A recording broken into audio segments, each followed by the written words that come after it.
still, I would say he's still up there. 5 seconds remaining. I saw him picked like over and over and over again. Was he picked a lot yesterday? Didn't we see a lot of games with Night Stalker? Well, when I was casting with you, no, we didn't. But okay, it must have been in South America. See a lot of games on a Night Stalker. I feel like it was almost in every game. Earthshaker also, but maybe teams realize that there's ways to exploit it because we saw so much of it at TI. Yeah, that's possible. It seems like different regions still favor different things. That's really all it is. Earthshaker.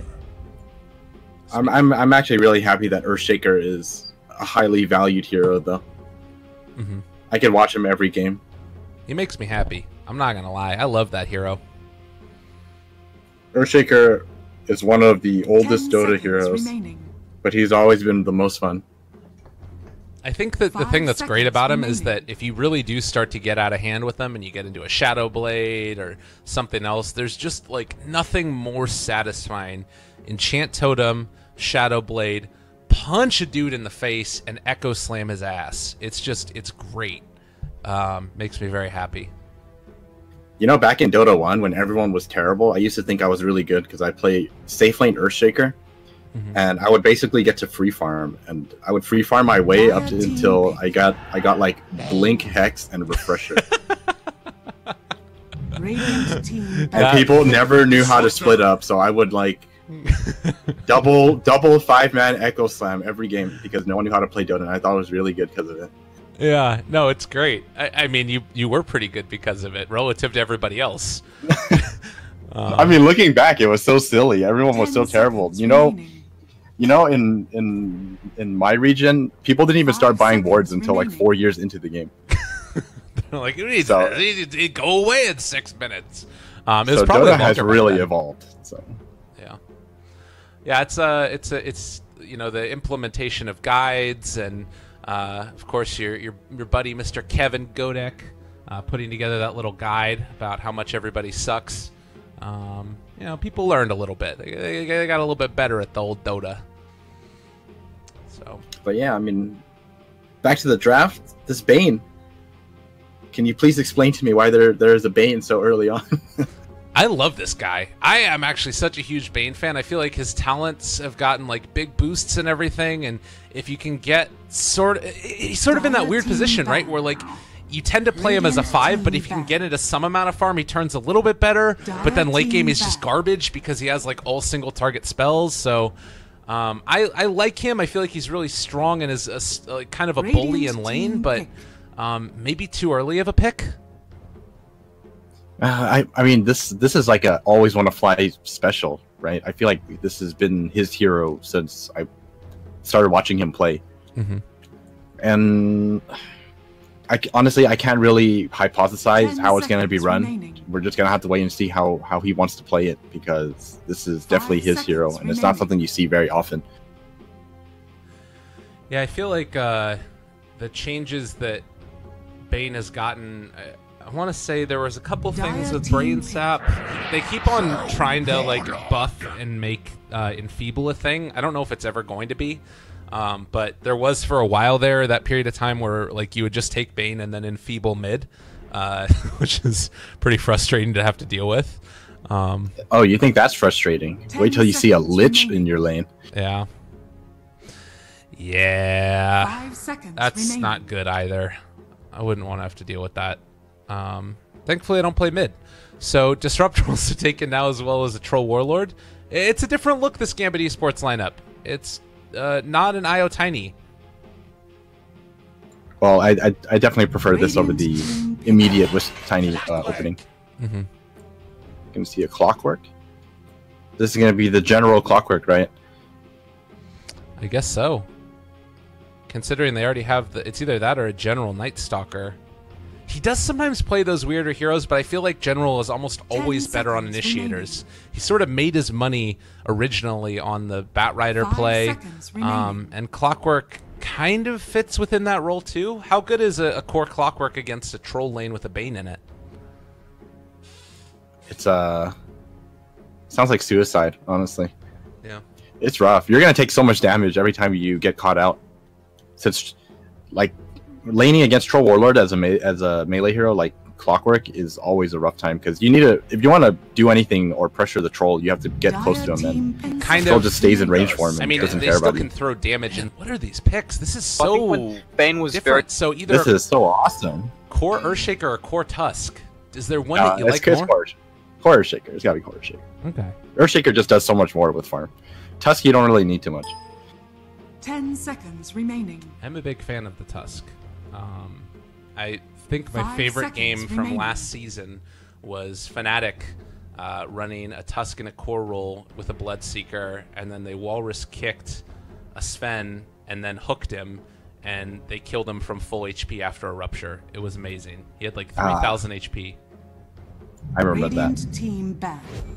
Queen of Pain. This is going to be an interesting one, though. So I guess that the idea here is now that you've taken the Bane, that's going to be the hero that sort of sits there in lane to make sure the Troll Warrior has a good time. Tusk can roam around, and Na'Vi, they want to take the Quaps that way it's not a hero that the Tusk can bully. Is that the idea? Remaining.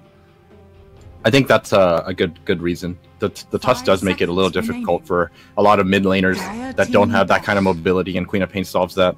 You don't have to worry about dealing with ice shards. Mm-hmm. I mean, forget about ice shards. Like, sometimes offlaners, they come to the mid lane too, and then you see a fissure and ice shards, and you really can't move. Mm-hmm. Which, by the way, is the 10 dream. seconds If remaining. you have a fissure and ice shards, like, you know, lined up perfectly, 5 they actually seconds cannot move. remaining. I mean, the problem though is maybe you end up pushing them like out from the other side of it or something. But yeah, I see your plan. And No. You ice shards first, and then you fissure.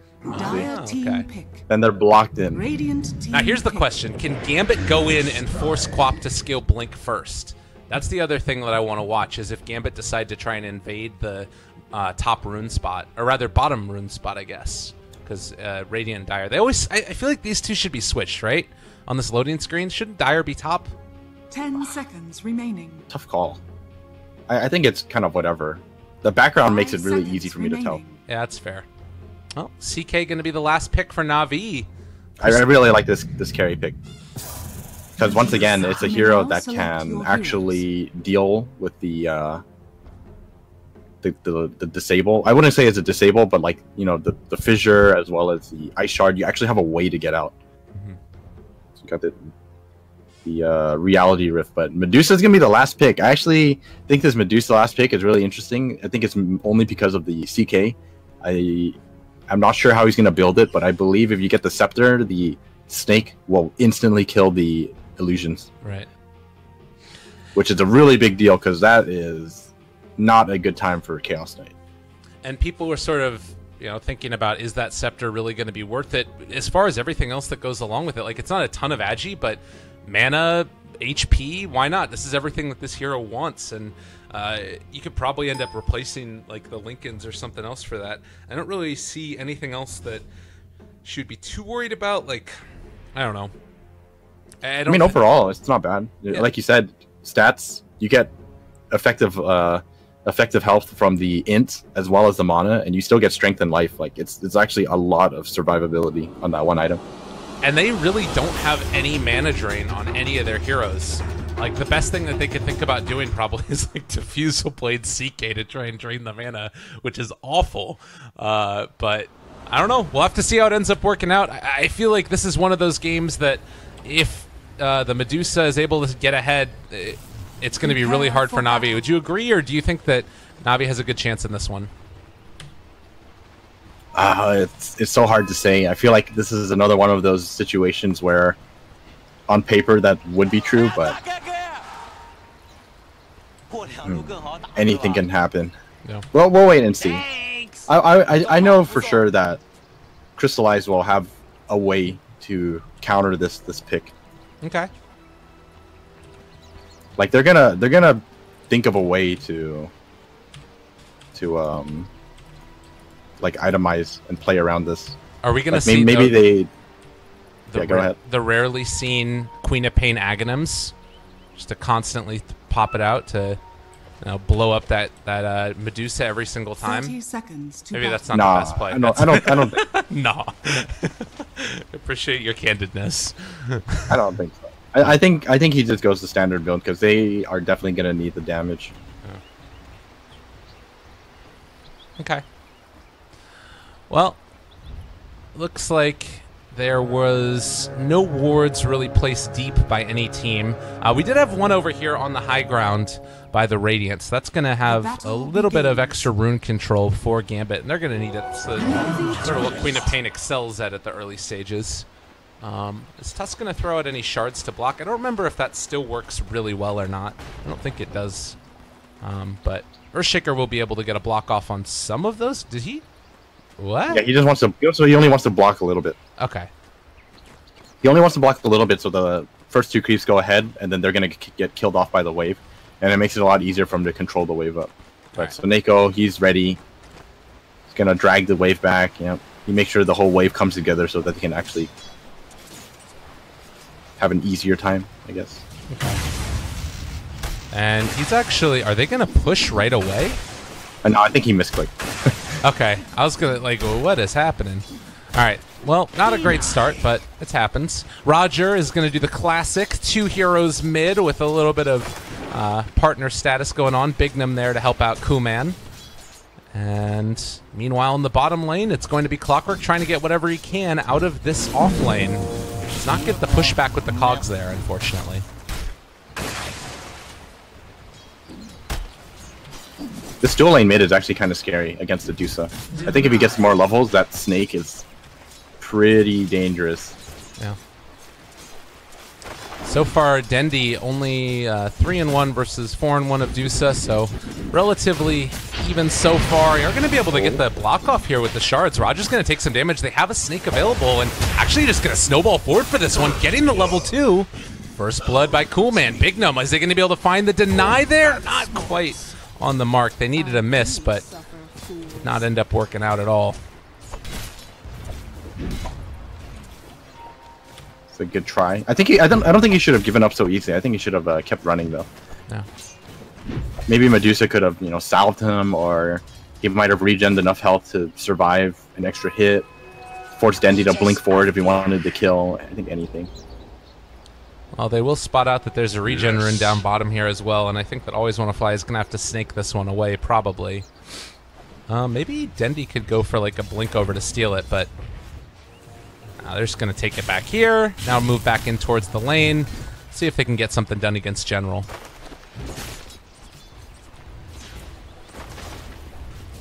So it looks like General is going to be playing against the troll as his Clockwork. I mean, he seems to be doing fine. I always think that Troll Warlord has a... I mean, he definitely doesn't have a hard time against him, but I thought he would have been harassed a lot more. Yeah. Well, in the mid lane, after that kill, it sort of is evident that Navi can't really stick Roger there the whole time. Otherwise, they're just going to keep on getting killed off by that Tusk, who's can be such a bully at these early levels. And in the meantime, Coolman getting a good amount of farm for himself. Looks like Roger is going to move over here. It's not nighttime. He actually might be in trouble now since they do have shards available as well as Bane in the area. They're going to get the block off. Roger taking some damage. Bane is not rotating over yet, though. Starting to make that move, but might be a little bit too late. We'll see if Bignum can find any body blocks here. He also has the snowball to follow it up. They're trying to get within range, and it's not going to go for it. I think you're right. I think if Bane rotated earlier, it might have gotten the kill. I think it's so hard to like predict what if the Night Stalker is actually going to stay and fight though. But Night Stalker is like really tanky. It's really hard to kill him with these two supports. Definitely. Well, again, the runes are going to spawn. Night Stalker is getting ready to come back mid. He will have a full mana pool at that 4-minute mark, as well as 2 points in Void. It's going to be an illusion rune picked up for Bignum, and we'll see if he's able to make something happen here as he runs into Always Wanna Fly. They get the D-Ward immediately, so not bad there. And now the Nightmare comes in. Always Wanna Fly is just going to try and juke his way out of here, but I'm pretty sure that he is gone now. The Battery Assault combo together with the Void. This is going to be a kill. Immediately. The way it's got to be.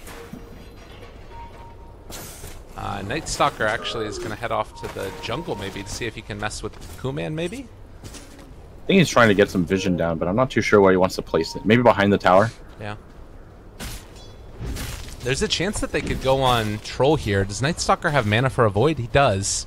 And this would be a big kill. Yeah, this is really nice. They get him inside the cogs now, and Roger, unfortunately, not able to get within range to do it. Oh, good short. The snowball to turn. No, Roger, though, will find the kill. He couldn't get the blind off. Oh, that's good. Oh, man, if he turned around and bashed him, I thought that bash was going to kill him for some reason, but it looks like Tower wasn't in range, so. They do manage to kill off the Troll. That's a really important kill. Very big kill. Puts General close to level 5 and Roger almost level 4. On the opposite side of the map, it's the Cheshire Cat Earthshaker who's trying to get himself towards a decent level right now, but he is going to be dove yet again. As Roger is here, he's going to be able to hit an enchant totem. Fissure is available as well. Always want to fly. Going to be brought back base. See if Bignum can get into range. They missed on the shards, but are going to be able to pull him forward to take down Senekio. And a little bit off the mark with Reality Rift, and Cheshire Cat should just be able to walk out of this. I think Roger will take some damage from the creeps as he passes by.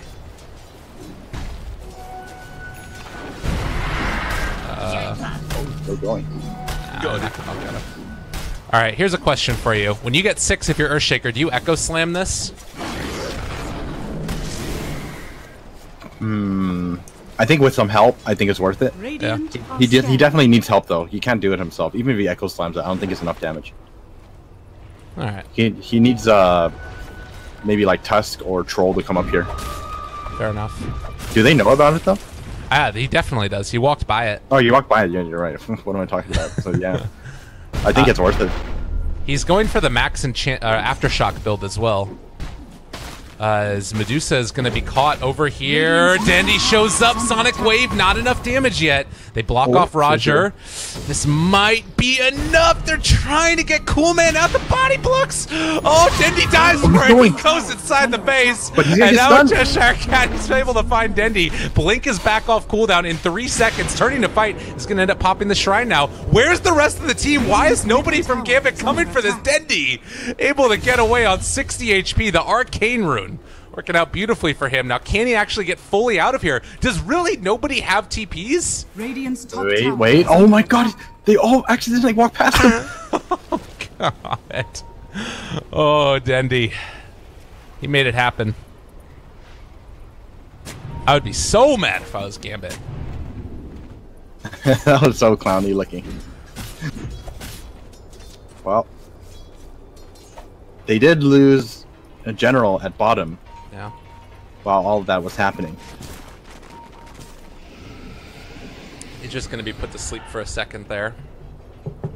Earthshaker almost level, well, no, he's about level 5, and you compare that to the Clockwork, who's halfway to 6. I mean, we saw how much General could get done on the Beastmaster once he hit his level 6. Is it a similar story for this Clockwork here, or how do you expect this Clockwork's game to go going forward? Not gonna happen. I think it's a little different when it comes to a Beastmaster, because like his Beastmaster was actually able to farm a lot more, and your strength as a hero is way higher when you have that Necro book. Clockwork is not exactly the same. He does need help, and there's really not too much help coming out from his team. You know, your Disruptor isn't 6 yet. Night Stalker is only level 4 and it's daytime, and if you rely on your Queen of Pain to Sonic Wave every single time, it's a very long cooldown, so it's a lot tougher than the Beastmaster game. Fair enough. They're moving down towards the bottom lane now, but that will be scouted out. Smoke as well, and immediately Troll is like, nah, I don't want to be here anymore. Let me out. I'm no longer in this place. Bignum is going to be soaking up whatever experience he can in the mid lane. Meanwhile, Medusa farming out the rest of the jungle. Cool Man does not want to make himself too available and always want to fly. As soon as that is scouted with the rocket flare, he is going to die as well. Tries to get out of there, but to no avail. Top lane. They found more. Oh no. He dodges one gank, only get found in another lane. Troll Warlord not having a good time here, but he is still top of the CS. He's 3rd in terms of net worth, and I don't know, I'd start to get a little bit more and more concerned now as Crystallize is basically at free farm this entire game. Going to be working towards the armlet, and well, Na'Vi, I mean, their movement is just looking a lot better than Gambit's. Everything that Gambit wants to accomplish, they're just getting stopped in their tracks. Na'Vi are very persistent. They're just running after them wherever they go. Well, another thing to watch for is how they end up using this early Fiend script. I was kind of wondering if they were going to decide to give the Tome to Bane, so that way he could get to a quicker level 6 and make things happen around the map, but it looks like they're instead giving it over to the Tusk. So he will have Walrus Punch, and maybe they can make something happen with that. It just doesn't feel like there's a whole lot of things that are being done by Gambit right now. Like they're losing towers across the map, and Navi's just basically having their way with them. Also, that stack got taken away now by a combo of Dendi and Night Stalker. Oh, that helps a lot. Night Stalker is now 6. This game is super hard to grip anyone in, I feel. Yeah. There's like Battery Assault, like the Battery Assault, Cogs, Hook, a Glimpse, a CK, Night Stalker is just so hard to grip anyone. And eventually, if you get an Orchid on Queen of Pain too, it's like everyone has a way to stop you. Well, they're going to give some much-needed farm right now to Cheshire Cat, who is currently about 1,000 and a bit gold away from his Blink Dagger. Top lane, they're going to dive now onto the Tusk. He has almost level 7, but it doesn't really matter that much when he ends up being silenced. We'll be able to go for the Snowball to try and stay alive for a moment if he wants to. Can follow this up with Walrus Punch. The follow-up stun, no, doesn't come out. General going to be controlled by the Echo Slam, maybe? No, he didn't end up popping it. Didn't have enough mana. Soul Ring on cooldown for 3 more seconds when he was walking forward for that. Really unfortunate set of circumstances there. That might have been a big combo for the kill. Dendi gives him a hey, how you doing before he blinks off and away. Made him a shrine. A gift from the tempest of battle. Just a combination of bad luck for Gambit and good play by Na'Vi. Wait, bottom lane? Work. Yeah.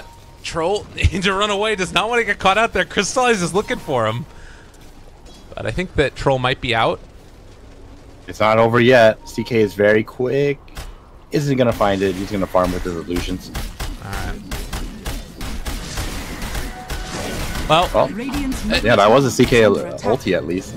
Yeah, he's been pretty willing to throw those out whenever he wants to. I guess, so we talk about the Medusa as a counter to the CK. How big of an issue is that for Na'Vi? Is it something where Gambit are going to be able to still fight even though they're kind of behind a decent chunk right now? It's 4,000 net worth lead. Uh-oh. Troll. Fissure? Wait, over here mid? And he's just going to be able to blink out, and Troll, unfortunately, is not going to have anybody there to help him out. He's going to be rallied. Oh, the blind. All right, Nightmare as well. Try and take him down, but they end up finding that damage with the stun from Crystallize. And having already used Snowball and everything else mid, trying to find Dendi and a Fissure, they can't really take this fight in the mid lane. Trying to find more, but... Oh, no, they are going to find more. Always want to fly. Going to get caught out. He is going to get caught out. Yeah. Well, tries to sleep himself, but...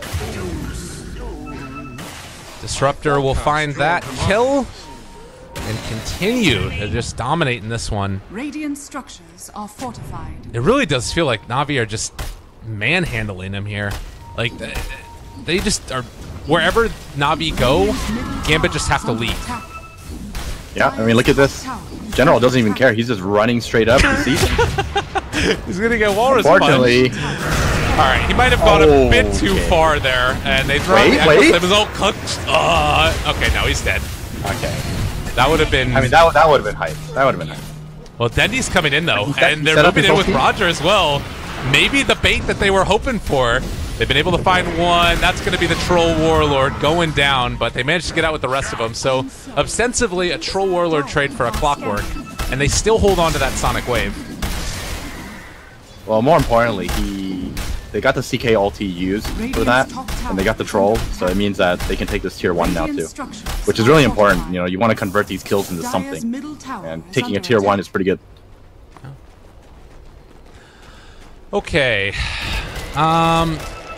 What's going on with items? Na'Vi, they're going to be picking up a Yule Scepter soon. CK looks to be going for the Echo Saber build. How do you feel about that?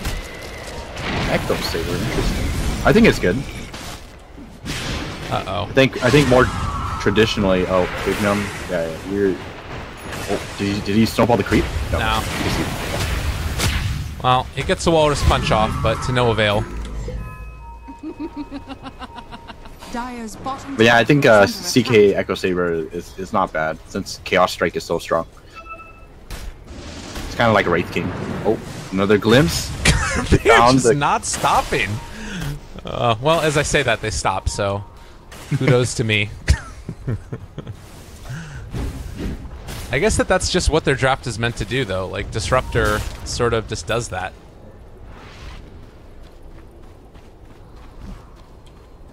The thing is that's why it was kind of hard to say like who was actually going to win off the draft. I think like on paper, Gambit, you know, they have an Earthshaker for the CK, they have a Troll and a Medusa who can just, you know, right-click everyone to death, and just looks like a really hard time for Na'Vi. But you know, if you play like this and your early game is this good, your opponents will never reach that stage, and you'll always be like an item or two ahead of them, and they really can't do anything when that happens.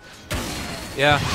And now that they do have that Blink Dagger on Earthshaker, there's an opportunity for a play, but it's really, like we were talking about, I mean, already Echo Saber on CK, this is 1800 HP on him before Armlet is popped. Alright, top kill priority, probably Dendi still? Or do you think that it's... Well, I guess they'll take whatever they can get, and it might end up being this Night Stalker here, but he's going to have vision of them before they have vision of him. And now he sees that the Blink Dagger is there, and the Smoke Ink does not work out, and Gambit are just going to be forced to back out. Yeah, this ain't anything like good. Oh. Well, they'll get a Night Stalker kill. Fissure. They want to save the Echo Slam if they can. All right. Well played. Seneko now. He drops down the Static Storm. What a Static Storm. Sonic Wave to fall. My god, are they really all going to die to that? Triple kill for Dendi. Holy crap. I was like, all right, it's not going to really end up amounting to much. But then Dendi shows up and yells in their face. They're all gone. Don't doubt the Seneko god. He set that up. He knows. That was really, really well done. That was the perfect timing. I honestly didn't think that they were all gonna... Oh, middle lane? Yep. Don't worry, guys. Medusa has Midas. We're fine. Just hold on. That's a feels bad right there. Yeah. Yeah, that was pretty beautiful. Yeah, it was so close. I thought at least some of them were gonna make it out of the kinetic field, like looking at it, but they were all caught on the edge. Right. So that was actually a perfect play from Seneko. Got it. Not the most poverty this game. That honor lies with the always want to fly. And the unfortunate situation is I don't really see great ways to get back into this game outside of Medusa just farming her head off. So Coolman is going to have to play hide and seek with the rest of these Na'Vi heroes. Unfortunately, they found him. They popped that ulti and gonna try and run away. Staying alive for the moment. The pull back in with the glimpse. Static Storm now connects onto two. They don't have the snowball save. They're gonna go down yet again. Seneko making the plays for him, but now they've been able to find the Fiend's Grip onto the Dendi Queen of Pain. That is a big kill. The kill goes to always want to fly, unfortunately, who just doubled his net worth. But I don't know if that matters as much as the troll getting it. That one kill actually was worth more than his entire hero. Yeah. All right. That type of play is how they get back in the game, though. The unfortunate part is that Medusa did die. But Midas on cooldown. She'll be back again to use it in no time.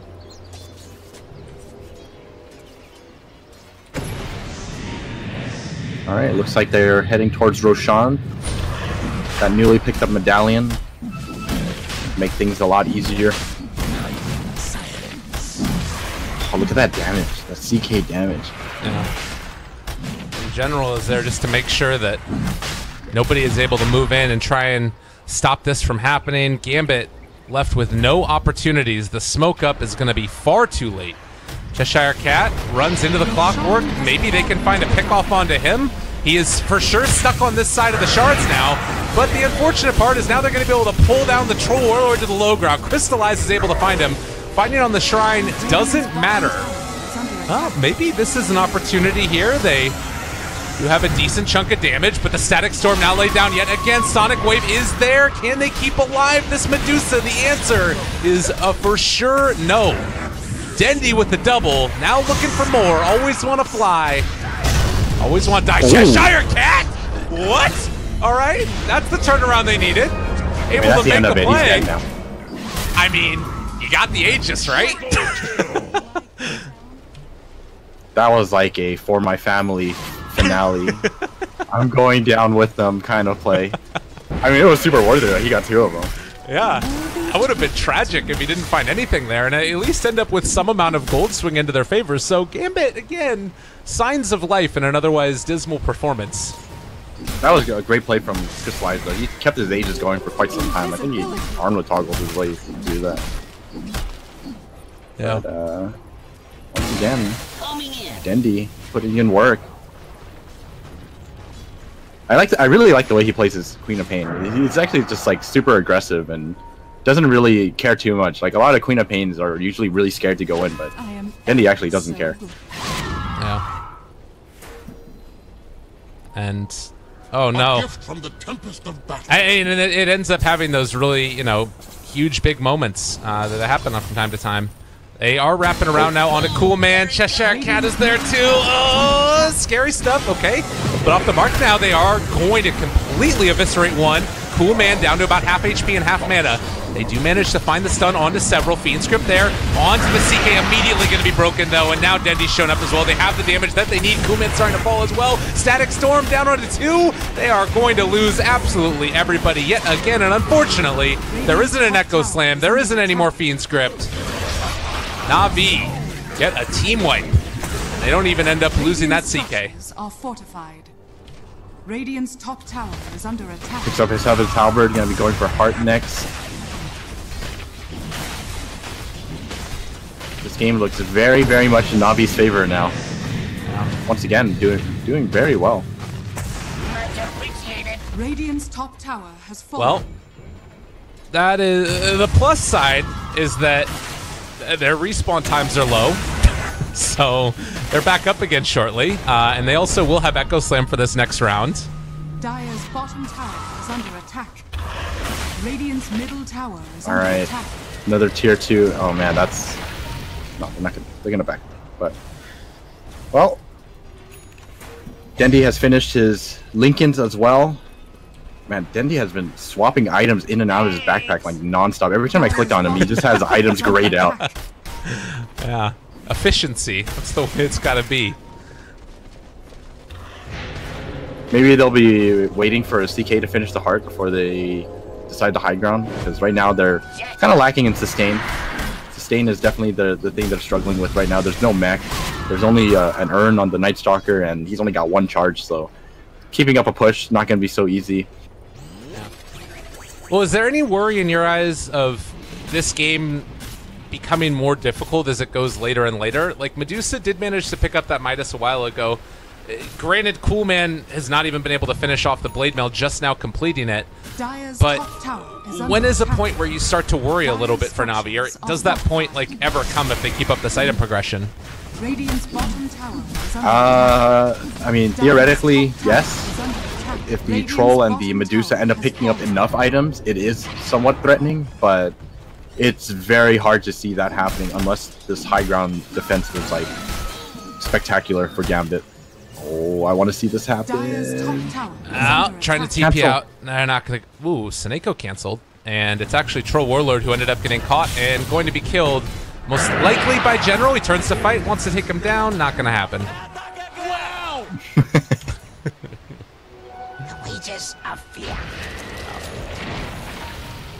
All right, 11 to 27, 15,000 net worth lead. Crystallize has eyes on Bignum. Going to pull him back in now. The snowball to break that. Now the little walk away, but he is going to be able to find the stun there. Dendy up on the high ground. They get caught by the Fissure. They have Echo Flame if they want to turn it back around and try and drop it out, but instead they're just going to back out of there before everybody ends up falling. Always want to fly, most likely to die. 3 dead. Medusa and Earthshaker, the last ones left to hold high ground. And the lead continues to grow.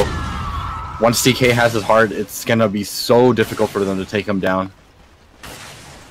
Like, look at this Troll Warlord. He's got one item. He still needs to finish his BKB, but even if he finishes BKB, CK already has the Heaven's Halberd. It's so difficult for him to right-click him down. Yeah. And you mentioned this right at the start of the draft as well. The problem that you felt like this draft kind of had was, in some ways, like the Bane pick. It's not like you can blame the entire game on that, but that hero really doesn't do anything at this stage. Like, he throws out occasionally a Nightmare to try and keep somebody alive long enough for, I mean, nothing. And then afterwards, he doesn't really provide anything to the high ground. They kind of have missed the window for what their lineup was meant to do. Yeah, that's kind of the issue with Bane. I just feel like it's so lackluster all the time. It shines for like one moment. You know, you see like a sick grip or a sick sleep into grip, and then that's it. Yeah. At every other time of the game, you just like get caught out and you die instantly, or you channel your Fiend Strip and it gets canceled immediately. It's just never a fun time as a Bane. And I guess you could say the same thing for Tusk too. Like, him and Earthshaker kind of fulfill the same role of controlling the team fight with their spells, but he doesn't really provide that much damage either. Like, I don't know, I'm trying to think of what other position 4 heroes normally like make stuff happen around the map. Like Disruptor, for instance, you know, position 5 and does more in these team fights than probably Bane and Tusk combined. Just because Crystal Maiden wouldn't be bad either. Yeah. Hard game for Gambit right now, but Navi taking full advantage. And with the Lincoln Sphere on Quap, as well as an Orchid halfway completed, roughly, it's not really feeling like they're going to slow down anytime soon. So Medusa does have the Scepter queued up now. This definitely was their plan, but when you have it like at the 30-minute mark, and you're this far behind, I don't even think CK cares if you have a Scepter or not. His own hero is enough to kill him. Yeah, exactly. Look how he almost finished his heart. Like, this CK is enormous. Yeah. I guess the other thing too to think about is, like, there is some synergy here with Gambit's draft if you're able to get the long duration, Stone Gaze onto Crystallize, and then Troll Warlord is hitting him, getting like amp damage, sort of, because it's like increased physical. But again, it's like it's still so hard. Yeah. Dendy, he wanted it real bad. He wanted to kill him off, but not able to do it. And also, we now have a Solar Crest done on Roger. Radiant's middle tower is From bad to worse to terrible. Gambit struggling to find answers in this one. Oh, they smoked up. They know roughly where Gambit are. It's going to be disastrous for Gambit. Oh, Rocket flies in. They see 2. All right. It's going to be a tier 1 tower down. Okay, Seneko, he's found. They end up dropping that Static Storm. TP rotation's not coming in time. General is here as well, trying to chase down Cheshire Cat. Can't Cheshire Cat get out of there? They're going to be able to back out for the moment. General all alone with the exception of Roger, but now Dendy shows up as well. Can they kill him off? Nice Force Staff away, keeping him alive. Still looking for an opening, waiting for that BKB to wear off. They jump forward, find always want to fight. There's the grip. They also found the sleep, but the rest of the team doesn't want to go in for it. So they're just going to leave the Bane to die and let the rest of Gambit back out. Good decision by Gambit to not take that fight. I mean, that was the one moment you see Bane shine. Yeah. It was a sacrificial play. Yeah.